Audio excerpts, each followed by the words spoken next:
Welcome to Desperately Seeking the 80s. I am Meg. And I'm Jessica. And Meg and I have been friends since 1982.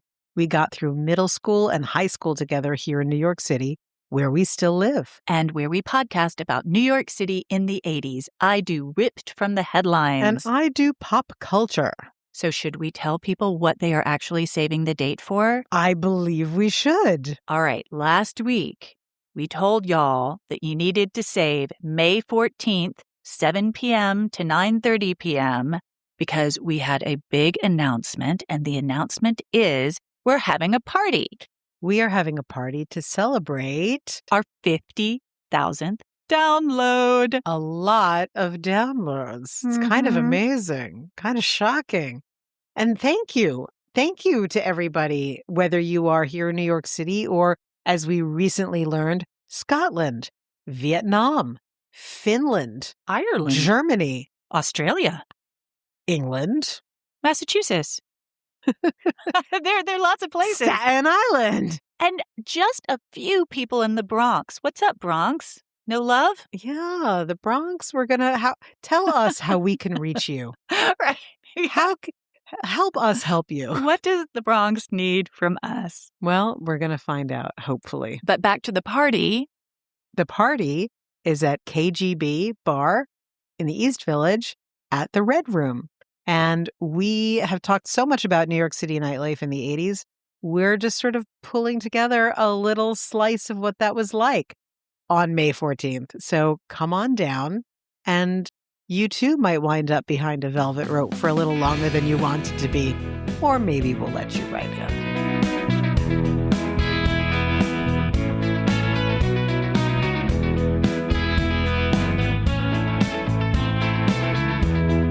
Jessica, you're familiar with a soapbox, correct? In many, many ways, both literally and figuratively. It's one of my favorite kinds of boxes. Yes. What's something you get up on a soapbox about? Oh, God, so many things. I mean, it's like, what day is it? Things I get up on a soapbox about. People who, this is now like, do you remember in the Mikado? I have a little list, and like the long list of people who he's like, these should be executed. And it's like as ridiculous as people who eat peppermints and puff them in your face.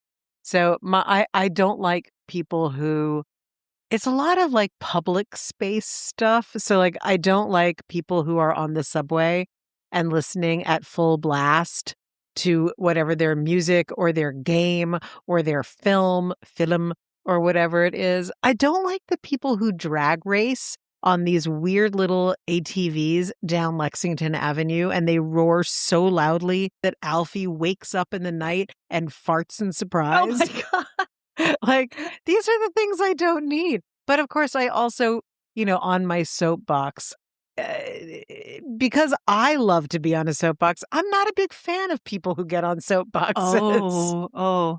Well, first of all, before I get on my soapbox. Oh, but then I'm a fan of yours, so it'll all be fine. But I love that you brought up the Mikado, because we are probably the last generation that will know anything about the Mikado, because no one does the Mikado anymore. Yeah, it's not really PC. It's not at all. Although, having said that, I don't know if I've talked about it on the podcast before, but one of my favorite movies, I can't remember if it was Mike Newell or Mike Lee who did Topsy Turvy about the making of the Mikado. Can we see that? Is that okay? Oh, hell yeah. All right. Absolutely. But what's so fascinating about it is why they did this light opera about Japan, because it was at exactly the moment when Japan opened its doors and became it became a player on the international trade stage. And so there was a World's Fair in London, and the Japanese government sent women in full kimono and doing a tea ceremony. And so Gilbert and Sullivan were so shocked and surprised and excited by it. That was the genesis of the Mikado. Great. It's another fun fact from the 19th century that I can share with you. Topsy-turvy. Topsy-turvy. Which I have never seen, but I've heard tell of. I think it's from the 90s. It's really, really good. Cool. Yes. Well, my sources today are, again, I apologize in advance for my soapbox. I'm actually now very excited. So I think I'm going to take off my list of things that I don't like people on a soapbox. So let it rip, baby. Okay, I hope you will still feel that way in Well, a if few not, minutes. you'll know. Okay. Right, exactly. All right, my sources are New York Times, New York Magazine, the documentary Bad Faith, and another documentary, God Forbid, the sex scandal that brought down a dynasty. Da, da, dun. Do you know about either of these documentaries? No, I'm very excited to learn about them. It's bleak stuff. All righty. In April 1980, Dan C. Forey? It is spelled F-O-R-E. Is it Okay. four? Is it Forey? I don't know. I'm going to say Forey. Okay. All right. He was the preacher of the Metropolitan Baptist Church in Bensonhurst, and he got a call from a Reverend Robert Billings. Reverend Billings extended an invitation to Dan to attend a meeting in Washington of religious and political leaders to discuss how America was falling apart morally. This is 1980. Now, a year earlier, 1979, Jerry Falwell and Paul Weyrich had founded the Moral Majority, an organization that joined the political right and evangelical Christians in a mutually beneficial alliance. Now, say one more time. The year that was founded was 79? Yep. Reagan. All right. Please Mm-hmm. continue. Like, oh, Newman. Reagan. All right. So we're going to go back in time a little bit. In the wake of the civil rights movement, white Christian nationalists realized that their days were numbered unless they could somehow reclaim the pulpits. Martin Luther King Jr. and other civil rights leaders preached brotherly love and the golden rule. But the leaders of the moral majority were more about fire and brimstone. Sinners go to hell and only true believers are saved. And that segregation is not only desirable, it is biblical. They said that out loud. Up to that point, the traditional Baptist principle was to separate religion and politics. And the First Amendment states very clearly that religion should not be dictated by the state. But in the 70s, the Supreme Court ended tax-exempt status for segregated private schools and decided in favor of busing to desegregate public schools. And suddenly, white Christian nationalists realized they had to organize fast or risk extinction. And their plan: get Christians angry and scared.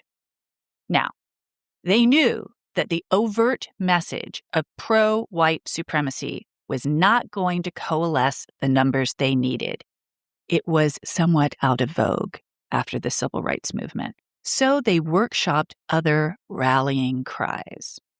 Pro-family, on its face, was something most people could get behind. But that phrase was really just an umbrella for anti-abortion, anti-feminist, and anti-homosexual agendas. Interesting that in the 70s, evangelicals did not oppose abortion. Really? Really? The moral majority at this point gave preachers talking points to push on their congregations. And the goal was to co-opt evangelicals into a voting bloc and tell them to vote Republican. I feel ill. Dan C. Forey, remember our Yes, 4-4-A. Yes. our Bensonhurst preacher, was actually originally from West Texas and raised in California. He worked in agricultural management and was not particularly religious. But at an evangelical conference in Illinois that he attended with his wife, who had already been saved, he found God. This is a quote from Dan. "I realized I was going to hell unless I got saved." 3 months after that, he left his job to go to Bible college in Chicago, and 5 years later found himself preaching in Bensonhurst. Now, the moral majority had a lot of work to do before the 1980 presidential election. Jerry Falwell had a television show, The Old Time Gospel Hour, on which he rated politicians according to how they stood on, quote, moral issues, and he wouldn't mince words about those he felt were lacking. At that April meeting in Washington in 1980, Dan C. Forey was charged with heading up the New York branch of the moral majority. Did you realize that the moral majority found its way to the tri-state area? No. This is a quote from Dan. The name of the game is votes. First, you get a local chairman. Then you organize a moral action committee. Then you organize your telephone tree. You've got a woman who loves to talk, and most of them do. You get a woman to be head of the telephone tree. That was his plan. I'm already so offended. The moral majority's pro-family platform was this. 1. A constitutional amendment prohibiting abortion and favoring the death penalty. 2. Prayers in schools and tuition tax credits for parochial education. 3. Strong support for Israel. 4. Opposition to the Equal Rights Amendment, sex education, and homosexual rights. I don't mean to sound funny. All of that was so disturbing that I sort of started to have like white noise in my head as you were saying it. And I kind of need you to do that one more time. Really? Yeah. All right. Constitutional amendment prohibiting abortion and favoring the death penalty. Prayers in schools and tuition tax credits for parochial education. Strong support for Israel. And opposition to the Equal Rights Amendment, sex education, and homosexual rights. Okay. The moral majority also had an agenda that they were less public about. I wonder if you're going to guess what it is. Suppress the vote. According to Paul Weyrich, quote, leverage goes up as voting populace goes down. Interesting, yes? Oh my God. And a vibrant liberal democracy works against the overall plan of maintaining white patriarchy. Literally out loud said this. Mm-hmm. Why? Digression. Why is that not put front and center with Democratic candidates now? Why are they not reminding people of this? I know you don't have an answer. I mean, I have a guess. Hit me. I think they're afraid of offending people because people don't like to be told that they're racist or told that they are leaning towards fascism. They don't like to be spoken down to. It's a delicate little game, right?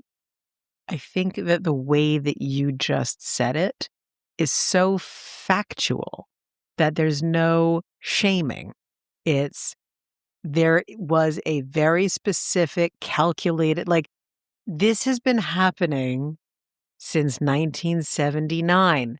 This is not a new thing. This is not a reaction to something that's current. This is not something that is from Trump and his cronies. This is a continuation of something that started with people who are no longer considered good folk. So why?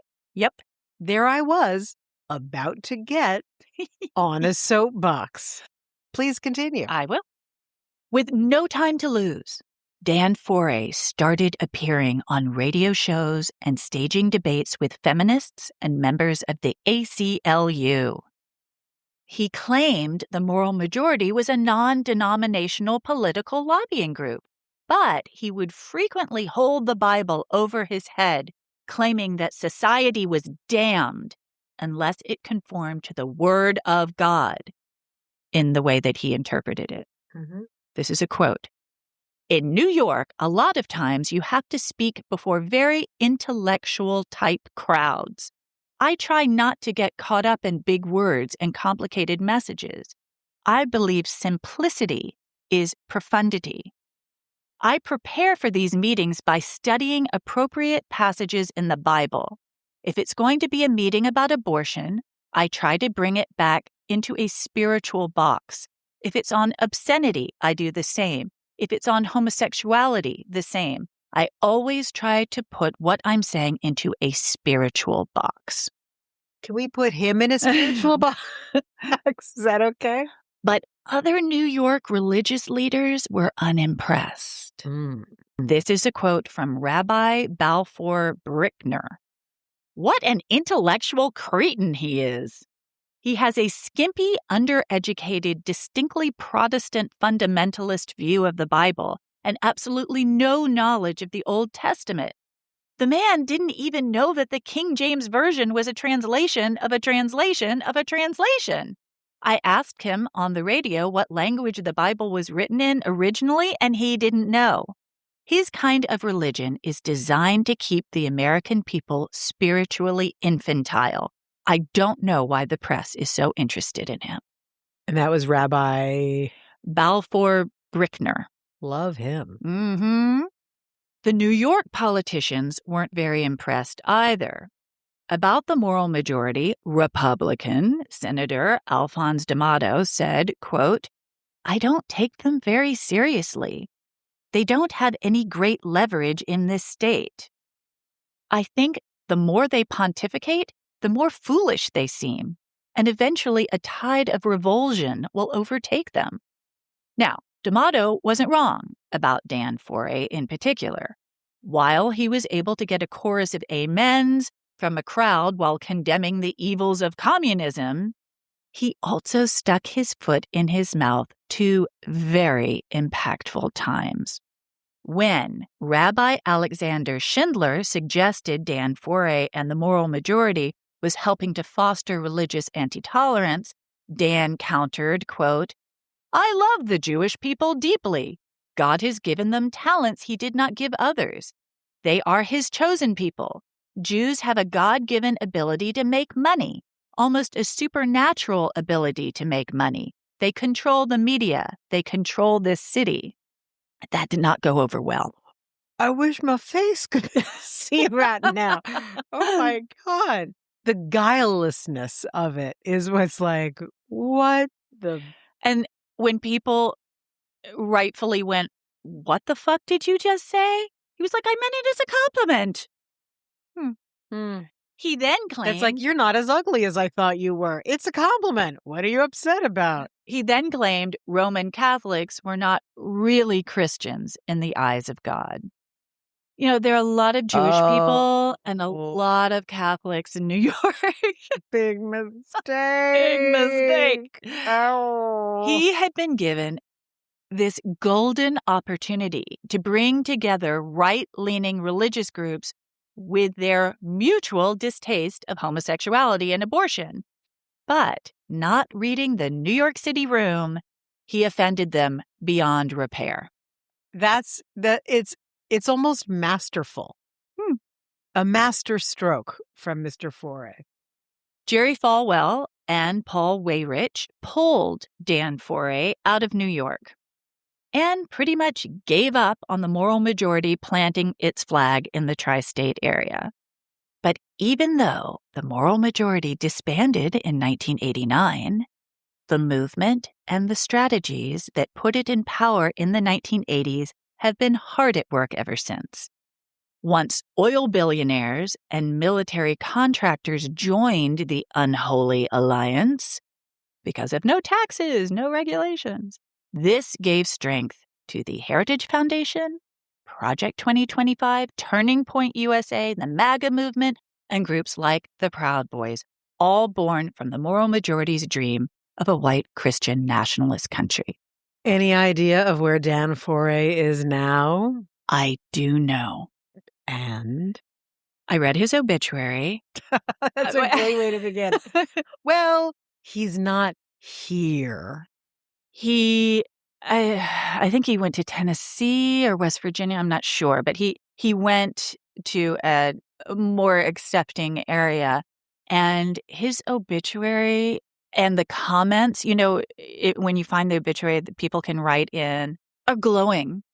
They talk about what a wonderful man he was, how giving he was to his community. Somebody actually wrote in who said, I remember you from my youth when I lived in Bensonhurst, and you were one of the kindest people I ever met. Well, you can be seriously dumb and kind at the same time. Absolutely, absolutely. But it's part of the problem, isn't it? Anti-intellectualism and what that breeds? Yes, it's a problem. Yeah. And so, I guess my question would be, how did New York escape? How did it not fall under the moral majority influence? I mean, it certainly hasn't escaped this time around.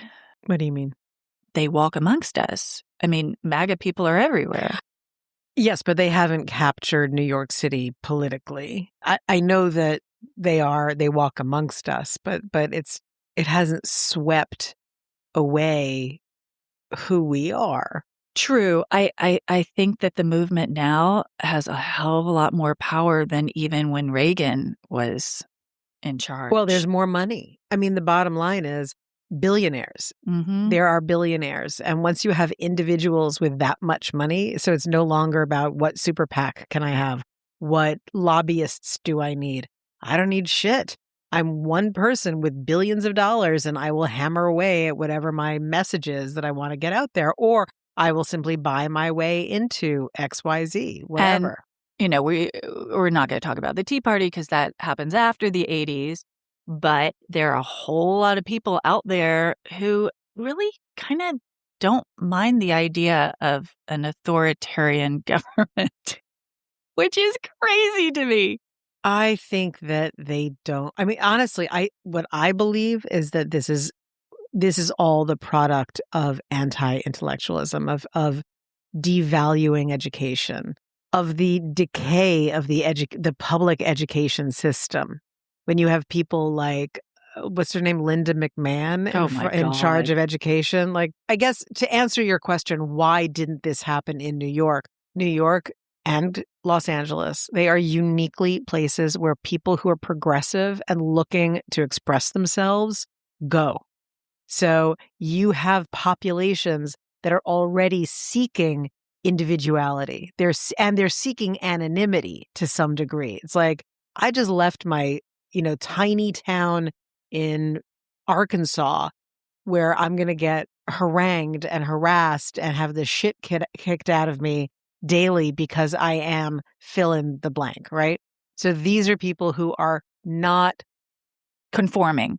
They are predisposed to fighting anyone who's going to challenge their ability to be who they truly are. So I think that's what that's about. This is a unique population of strivers, intellectuals, artists, not people who are for the moral majority. High concentrations of gays, high concentrations of women who are working and putting off being parents. There's like everything that they could possibly look for, not here.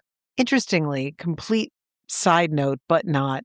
I was looking at the Times, I guess it was yesterday, and there was an article about how teenage pregnancies and teenage mothers, the fertility rate for teenagers has dropped radically I believe in the country, but definitely in New York. But I think it was in the country. And I was like, oh my God, I read this and I was like, fertility, is it something that is it the hormones in the milk? What are they drinking? And no, it's that so many women are now surpassing men in their education and striving. They're having their children later. And teenage girls are getting educated out of whatever the idea was that was a way up and out. Right. So I thought that was really very, very interesting. So to your question about why not New York, New York was a leading edge on a lot of those things. And let's hope that the backlash against that, which is basically to take away the choice that women have when and how they have their children, Roe v. Wade. Hello. Let's hope that backlash, that its days are numbered, because I'm over it. No one knows what's going to happen tomorrow, as we all know, in our current state of total fuckery. No one knows what's going to happen tomorrow. But looking at what's been happening around this country over the last month, 2 months, with Democrats flipping county after county after state after county, and the unbelievable joy that I took in seeing that the county that Mar-a-Lago is in flipped Democrat. Right. I just I hold it to my heart, to my bosom, to keep me warm at night, knowing that is a flicker of an answer to what you're talking about. And to that end, they will try to suppress the vote. Oh, yeah. And we need to be ready for that and counter that in whatever way we possibly can. Soapbox over. I liked your soapbox. Thank you.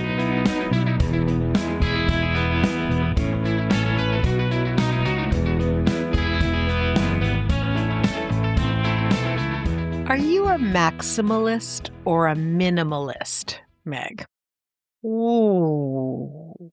I'm going to say minimalist. Do you agree? I don't know if I would. I think that you're extremely neat and tidy.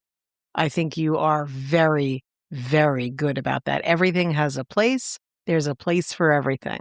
But you like your things. I do. I do like things. Mm-hmm. And things mean a lot to you. True. And it's one of your great charms. That I collect things. You do. And they have meaning. So do you have collections that are, like multiples of a particular thing? Or is it just you see things you like and you collect them? I would say both. Mm-hmm. One thing that I do collect a lot of are smeeskies. You have this crazy look on your face. They're like little figures that are bald and glow in the dark. Some of them do. And oh, those little guys. Yeah, little guys. They're fun. Sunny angels, but really smeeskies are my love. Smeeskies. And with an M like Mary. Yeah. Smeeskies. Okay. And they come in little mystery boxes. Mm-hmm. And I like to think that you get the one you need. Okay. I love that. So I can collect them and not open them. Mm-hmm. And then if I really need one that day. What do they do? What's their things that you need? Like, what's the function of the smeeski? They all have different vibes and moods. They're doing different things. No. It's just like your little pal. You get the one you need. Oh, that's very sweet. Well, I love my little radish person that you gave me. Oh, he's a sunny angel. Or she. Or they. That's a sunny... They. That's a sunny angel? Uh-huh. Oh, it's very cute. I, too, collect things, as you know. And I would say, like you, I really, really like my things. And there's no shortage of things here, but also there's a place for everything. Right. And everything neither of us is a hoarder, God forbid. Oh, good Lord, no. There's a point at which you have to just be like, I just don't have space for this. So this can't continue. Yeah. I collect vintage clothing. I collect typewriters. I have more books than any human being should ever have. I collect weird 19th century games and images and photographic viewers like that. So we all have our shtick, right? Well, a person who really loved to collect and couldn't be said to be a hoarder because of the amount of space that was available for what was being collected, but let's face it, maximalist at heart, was Andy Warhol. So Andy Warhol, who died February 22nd, 1987, we all know about Andy Warhol. We all know about The Factory. We all know about some of his weirdo art that was not the big pop art stuff. He was very repressed in his sexuality in a lot of ways, which gave way to making all kinds of films with people like Joe D'Alessandro, where it was this fetishistic kind of thing. He would get obsessed with people and then throw them away, unlike his things. But he rubbed people the wrong way. And one of those people was Valerie Solanas. True. And Valerie Solanas shot him. She sure did. She sure did, but that's not what killed him. I know. It is not. She shot him in, like, what was it, 1978, I think? It did. I mean, what I heard was that he died from complications that originated from her shooting of him. But he, though very, very talented and very interesting and very forward-thinking, in many ways a bit of a nutter. Mm-hmm. And that nuttiness showed itself in ways that were not so great and some ways that were great. After he was shot by Valerie Solanas, he kind of went dark for a while.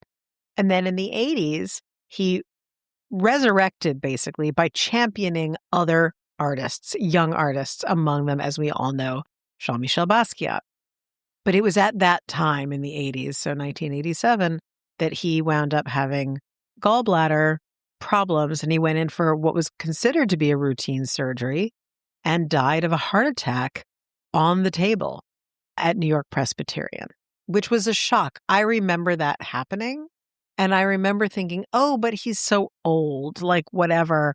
And then realizing, wait, maybe he isn't. And I didn't remember that feeling of mine until I was looking at this information today, frankly. And he was 58. And I'm like, oh my God, that's really young. Oh my God. But the reason that I did a quick little recap or recall of his demise was that on April 15th, 1988, Sotheby's did an auction of the entire contents of his home. And where was he living when he died? He was living in an Upper East Side townhouse. That's what I thought. I wonder if it's true. I know it's not. It can't possibly be. Must be apocryphal. But do you ever remember hearing the rumor that he had a snap in his head?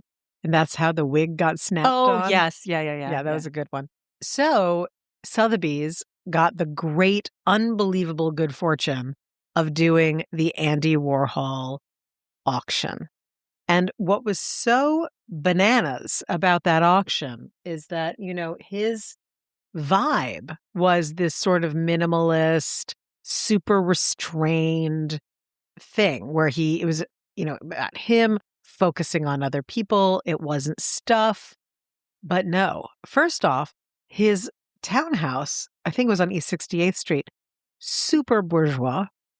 And it was filled to the brim with antiques, jewelry, art, almost no pop art. Nothing. The world that he created and that he came from, other than Roy Lichtenstein, he didn't really have much interest in. You know what he did have an interest in? Cookie jars. Huh. Yes. He had hundreds and hundreds of cookie jars. In this auction, he also had a silver Phantom Rolls Royce. He had more watches and timepieces than any human being could ever imagine. There was a Charles Rennie Mackintosh, partly paper-wrapped table that when people went to look at everything, basically went unnoticed because it was surrounded by Art Deco chairs and obscured by unopened crates filled with crockery, glass, wristwatches, and silver. There was a Ruhlman desk covered in Cy Twombly paintings. Is it Twombly or Twombly? Twombly? I think it's Twombly. Twombly, I think. Twombly. Diamonds. But plastic jewelry also. Rolexes, Movados, and Fred Flintstone plastic quartz watches. Oh, that doesn't surprise me. What surprises me is that it's not everything. You'd think it would be mostly kitsch. Right. Very, very not kitsch. 1940s jewelry. When all of this started coming together for Sotheby's, Diana Brooks, Sotheby's president, said that the Warhol events could attract the largest crowd in Sotheby's history, and that the auction total might exceed the presale estimate of 10 to 15 million. Although it's so hilarious to think about that as the Because the estimate for the Rolls Royce was $90,000. What? And I was like, what are you talking about, you people? There is an entire section of French Art Deco. There were 36 brilliantly colored and spatter-lacquered vases, screens, and painted panels. 2 leather-covered sofas, 2 leather-covered chairs, 2 parchment-wrapped tables, 12 wrought iron chairs with rounded backs and elegantly scrolled feet. Perfume bottles by Lalique. Color-washed lamps by Tiffany. Geometric furniture and glittering silver tableware by Joseph Hoffman. It just goes on and on. There were outsized rings from the 40s, 50s, and 60s with fake emeralds. He was very into fake giant gems. Collectibles, which went on view that week, numbered 7,789 items. That's just the collectibles. Wow. Think about that for a second. Right. You're saying like, and not his artwork. And nothing else. And not his furniture and not his actual apartment. And when we say collectibles, that's tchotchkes. Right. He had 7,789 tchotchkes, including cookie jars that looked like exuberant pigs, a wide-eyed owl, a frowning tramp, a mustached chef, a laughing lamb, and others. There were other curios, including Bakelite radios, a black top hat advertising ephemera, lithographs, a Japanese suit of armor, Charles Eames molded plywood and plastic chairs, and a Lucas Samaras mini sculpture of a Warhol Campbell soup can filled with glass and plastic tchotchkes. All of this, and I could go on and on and on, but I was reading this, and there's so many items, and they were all in his house, Meg. Right. They were all in the townhouse. Did you know that he wrote in his diary every single detail of every day? Yes. I mean, that in and of itself, it seems related. It's obsessive compulsive. Yeah. Yeah. It is definitely. I mean, like every person he sat next to at every restaurant, bizarre details. There was so much about him that seemed like he didn't even believe that he existed unless he could be defined by what was around him. He was so obsessed with other people and what he thought was cool. Like that was how he collected the beautiful and the strange. And unlike the cookie jars would get rid of them, the cookie jars, I suppose, didn't talk back.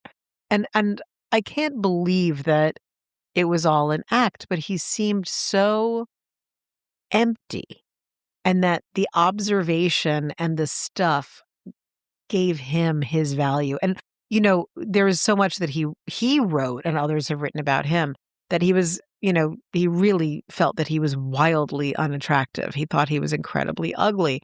And he was pockmarked and he had all of that stuff going on and the balding and whatever.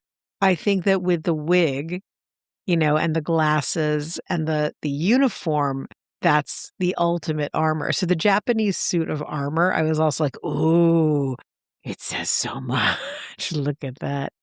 The documentary is wonderful, and it is based on his diaries. And they have Bill Irwin doing the voice of Andy Warhol, but doing it in a very flat way. Oh, really? So it doesn't have a lot, Bill Irwin is so expressive. Mm-hmm. No, the way that they do it is very intentionally very flat so that you fill in for yourself what he would sound like. And they do talk about his childhood. Now I'm thinking I just want to see it again. Well, growing up very poor. Yeah. But he went to Carnegie Mellon and he became a fashion illustrator to begin with. I'm sure you've seen his shoes, the shoe drawings. They're adorable. They estimated that over 50,000 people would see the exhibitions of his stuff before the auction block was hit. More than 25,000 people viewed the Sotheby's traveling show of the exhibit in Tokyo, London, Cologne, Frankfurt, Chicago, Santa Fe, and Los Angeles. They were shocked to find that there were no Warhol artworks at all in the sale because his heirs were not stupid. Who were his heirs? I don't know. I think it was family. I do. I mean, there's a foundation, but whoever it was, they knew sell those separately for millions of dollars. Don't put it with the tchotchkes about Fred Flintstone. We don't need the Fred Flintstone Pez dispenser next to one of it. Thanks, Andy, for that one. That's great. It was on view. This whole thing was on view in waves through April 30th at Sotheby's on York and 72nd Street, back to Yorkville. I'll follow up by telling you what the total take was. I think it was well in excess of the $15 million estimate. And the catalog, just to get an idea of how much shit there was, the catalog for this one show, 6 volumes. Could you imagine? Whoa. Could you imagine living in that space? So Andy Warhol is weird enough, right? He's a weird motherfucker. So he has his man friend, whoever he is. I can't remember his name, but I do remember who he is. Who is he? Who was he? Is he a was? Is he an is? I think Does he walk amongst us? I think he's a was. Okay. And he was one of the models in the Preppy Handbook. Get out of town. Well, you know what? Once you say it into processes, I'm like, yeah, that makes perfect sense. Yeah. It kind of does. And they had a long-term relationship. It was not like friends with benefits kind of thing. They were very in a committed relationship, connected with each other for a period of time. I'm not sure if it was during that time that Andy Warhol died. For some reason, I think he was not in a relationship when he died. But again, I need to see the documentary again. Documentary. It's so interesting. Do you remember the title of it? No, but it's based on his diaries, so it might be. Oh, it is. It's the Andy Warhol diaries. Yeah. Yes. Thank you for that.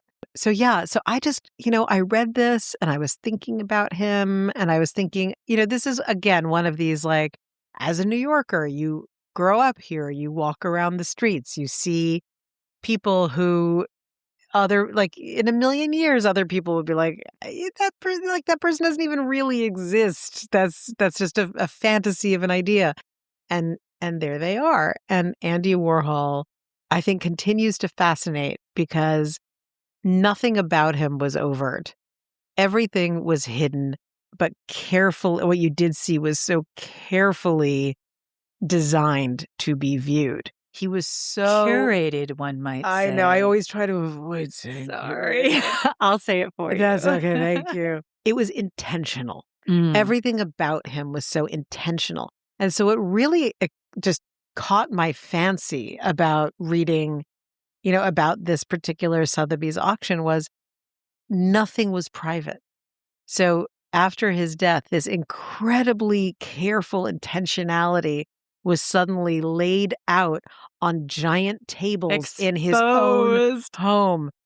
The Fred Flintstone detail. Obviously, the person who wrote the article was like, I see you, Andy. I see you. I know you've got cookie jars. I do. And they are filled with cookies because that's what should be in them. But I have a very, very dear close friend who has actually been in the auction world for quite some time. And her thing, she's a pop culture person, but her thing is she does the estates and sometimes before that person has died of unbelievably famous people like Elizabeth Taylor. She has explained to me that it is one of the most interesting jobs in the world for exactly this reason, that there is the incredibly carefully designed public persona. And then when you see their stuff, you're like, you live this way? Right. Like what? And another thing it made me think of is I follow this woman on Instagram who's a makeup artist who is obsessed with Marilyn Monroe, but also with all vintage makeup. So she's always going to auctions and getting this stuff. And she has purchased a lot of Marilyn Monroe's makeup that she used, like half-used stuff. My goodness. And the state of some of it and some of the stuff that she talks about and like, I would think it would spoil over time. Well, she's not wearing it. Okay, These are more like objet. But, you can still see what the color is. Sure. And she like tries to match the color and like is Fire and Ice from 19 whatever, what it is now. But you see how filthy these people were. And it's like, why is this used cotton ball in with this lot of things? Because like you see that these people who are doing the auctions just grab everything off the dresser, right? It's just like in a box. There it goes. And you're like, so you really hung on to all your used cotton balls now, didn't you? What you gonna use those for later? I don't know. Okay, bye. So yeah, so Andy Warhol, his stuff, I'm sure that there's something that I can find that's visually entertaining to put on the Instagram, but it captured my imagination.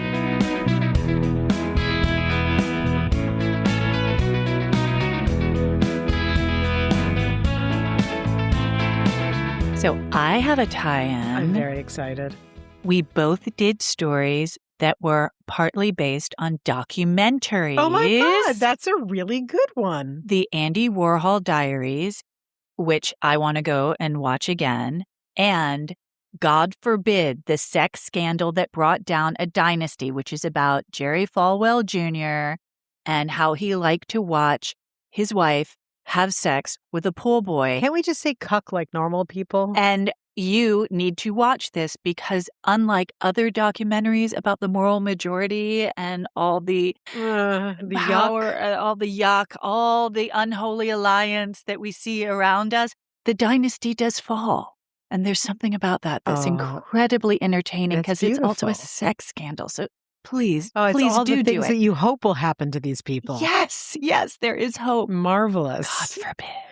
My tie-in was that both your subject and Andy Warhol had a very different private and public persona. Ooh. And that they were very, very careful about what people could see and what they couldn't, well beyond what the average celebrity did or did not do. Nice. Look at us both really into our stories today.